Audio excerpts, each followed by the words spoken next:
Viva Max star na si Angelica, pangarap palang maging pastora noon. Ang Viva Max actress na si Angelica ay nagbahagi ng isang nakakagulat na impormasyon tungkol sa kanyang pangarap noong bata pa siya bago niya pinasok ang mundo ng pag-aartista. Ayon kay Angeli, malayo sa kanyang kasalukuyang propesyon bilang isang sexy actress ang kanyang childhood dream. Sa pinakabagong episode ng Tony Talks na ipinalabas noong Linggo, August 4, ibinahagi ni Angeli Gonzalez ang kanyang mga pangarap bago siya naging artista. Sa panayam ng ultimate multimedia star na si Tony Gonzaga, ikinuwento ni Angeli na noong bata pa siya, pangarap niyang maging isang pastora.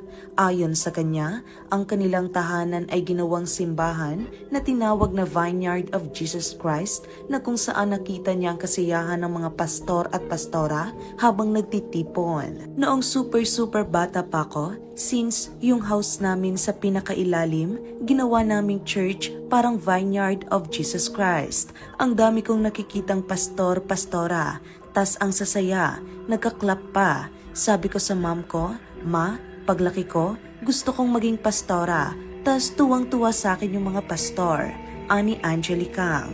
Hindi na rin nakakapagtaka na magkaroon siya ng ganitong pangarap dahil ang kanyang ina ay isang pastora at ang kanyang ama naman ay isang general.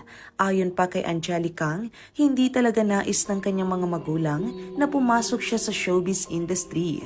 Gayunpaman, nang makita ng kanyang ina ang dedikasyon niya sa pag-arte, sinuportahan na rin siya nito. Bukod sa pagiging pastora, ikinwento rin ni Angelica na dumating sa punto na nais niyang maging isang flight attendant, doktor at abogado.